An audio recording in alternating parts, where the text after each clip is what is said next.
I'm back. It's the return of the Neon Wrangler. For those of you who haven't been following me, you can see the last few months of videos are me in the hospital. I had a stroke on the right side of my head here, which kind of incapacitated the left side of my body, and I've been in the hospital for 3 months getting repaired. I'm not good as new yet, but I will be. So anyway, today's show is a request from friends of mine in a forum that I enjoy uh, visiting. It's ghost stories, things that actually happened to me while I was in the hospital.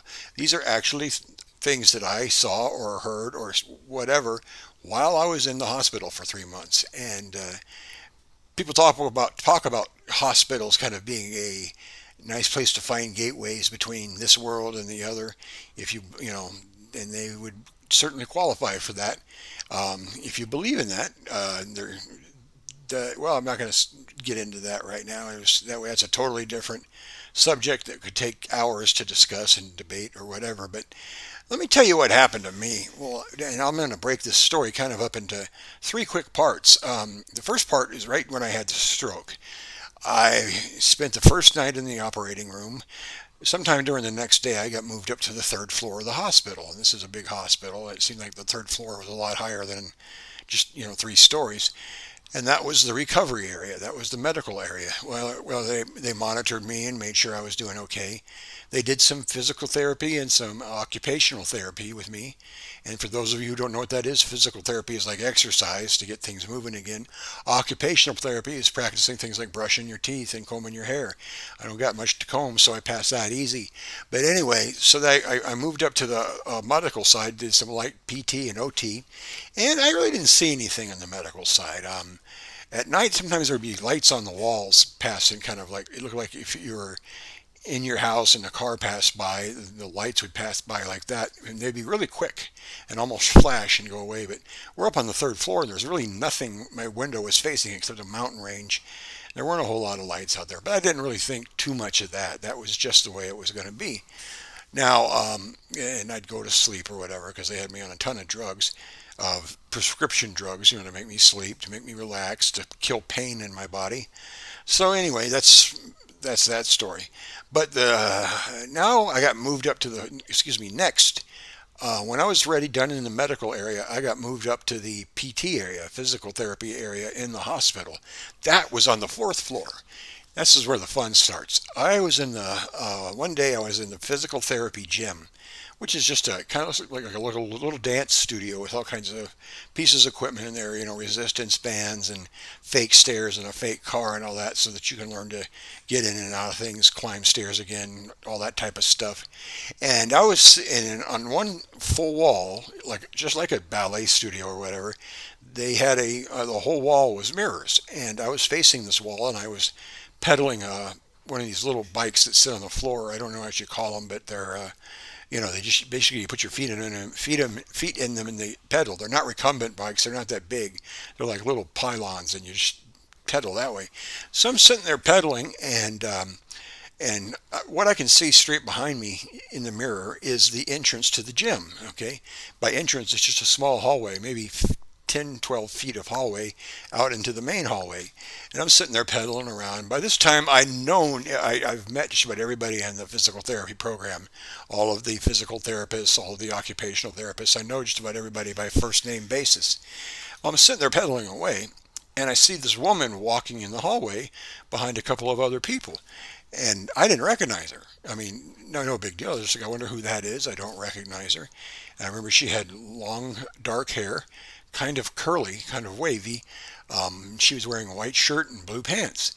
And I was looking and I said, okay, whenever, as the reflection passed, behind me, I thought, well, I'll see her when she comes out from the other side of my image in the mirror, and I'll know who she is.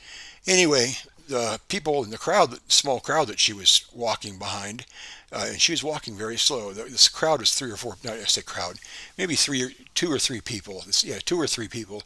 They passed behind me, and I could see their reflections come out the other side and head down the hallway.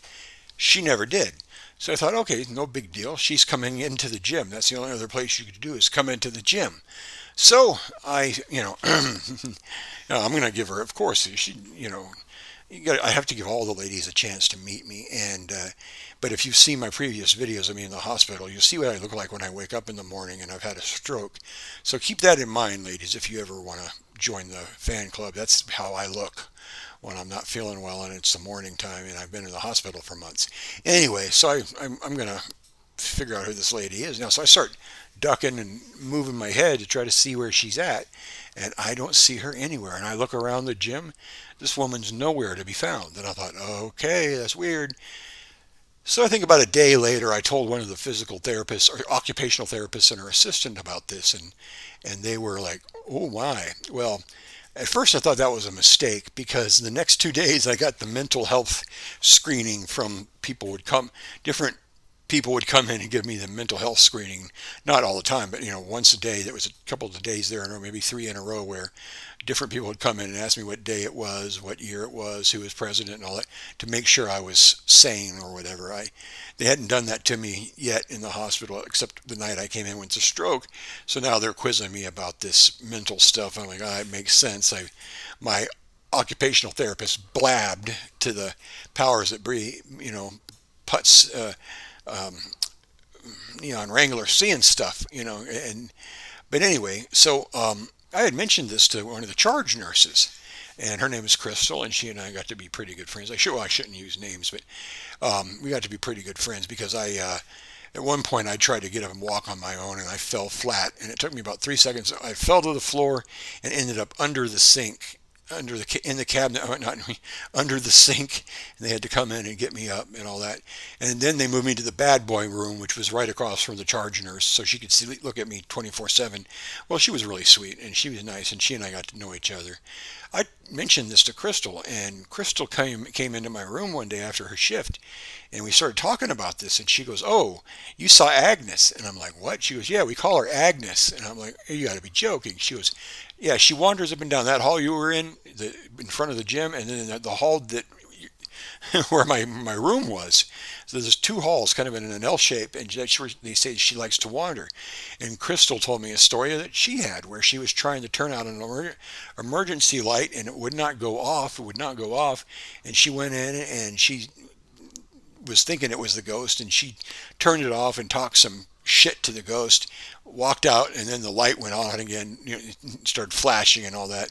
So she suspected something odd about this place as well.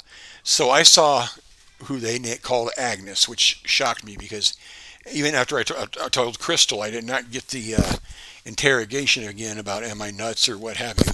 She was, they had a name for this person, and I wouldn't say my sighting was backed up, but I guess it would. I would say that because I guess I'm not the only one that has seen something on that floor. Well, this was the fourth floor of the main hospital. Now, I was there for about a month, and I only saw her once. Then it came time for me to move on, unfortunately. I had to move to a nursing home, okay, full of old people. And it also had a physical therapy program in this nursing home. So I was moved to the nursing home, not for permanent, not to be living there or anything, but just to take advantage of their physical therapy stuff, which was very easy there. And I was there for about a month. Now, about the first day I was there, I had quite the scare. I was laying in my bed, and the hospital bed has these big wings that kind of come up on either side. It's hard to see through them. And when you got a hospital bed sitting here, then you've got your tray, one of your tray tables sitting there, and then you've got like a walker or something like that obscuring your view. It's hard to see around it sometimes. I was laying in bed. I think I was watching TV or looking out the window, and I knew somebody had come into my room. I had the feeling somebody had come into my room. I saw it moving out of the corner of my eye, and I kind of looked, and I couldn't really see anything.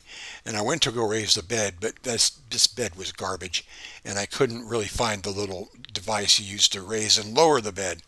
Finally, I said, "Hello," and this old voice says, "Hello," back at me. And I get up, and I finally get able to look, and I swear to God, my blood froze for a second. There was an old woman sitting in a wheelchair, staring hard at my bed, and she looked like Vigo the Carpathian from Ghostbusters, one of those Ghostbusters movies. She looked like this pretty much, and she's just staring right at me, and she's like, "I don't know why there's a man in my bed." And I'm like, "Oh, I'm sorry." She goes, "This is my room." She goes, They must have given you my room. And I'm like, I'm sorry, I don't know anything about that. This is where they put me. And she's just looking at me and she's like, yeah, um, she goes, yeah, I'm not used to seeing that. She goes, but she goes, I was talking to the people who come through the walls, and this old guy came into my room through the wall, and I was talking to him. I said, well, was he nice? She goes, yeah, he was nice enough. I said, what did it look like? She goes, well, I wouldn't call him good looking, but I mean, I said, I wouldn't call him handsome, but I'd call him decent looking or good looking. I'm like, okay. So she's telling me about these people that have come through the walls that would talk to her. Well, one of the techs finally found her and took her back to her room, and but that was creepy to turn around and see somebody like that she's just quiet, just being completely quiet, just staring at me like that. I was a little startled by that, and then her nice little comes through the wall story, which I heard twice. She came in again and said basically the same things, and my wife heard her say the same thing. Yeah, people would come through the walls. She would talk to them. Could be dementia. Could be she was close to passing, and maybe she saw something. So I was there for about a month. So that was another kind of creepy story, I guess. You'd call it about this place. Now, yeah, they had a lot of older citizens there, senior citizens. I was probably the youngest one in the ward, and all of these people were, you know, way older, and it was I didn't like it there at all. I mean, the staff was fine and all that, but I just did not like the place. And I finally got out of there and I got home to tell you this story. But let me tell you something. The most disturbing thing of it all was one day the cafeteria provided a kind of like a little vote where the residents got to choose what they wanted for lunch.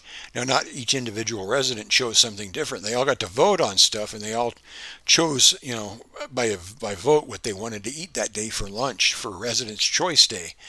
Well, like I said, these are senior citizens, and you'll never get them. This is the most disturbing thing of all. Do you know what they chose to eat that day? Liver and onions. I had no part of that. But anyway, these are some of my disturbing stories and ghost stories and things that happened to me while I was recovering from this stroke. Now you can say this guy's got brain damage and he's saying things. Say what you want. This is what happened. And remember, I saw Agnes, and other people have seen her too. So, hey, I'm back, and I'll be giving you updates on my physical therapy. I'll be giving you updates on my guitar and all the other stuff, plus the nice spooky stories that I'm going to research for you and talk about. And I want to show you one thing. This is probably going to be the next one. This is my therapy putty that I squeeze with my hand. I'm going to show you how I use this. It's like yellow Play-Doh that's kind of stiff.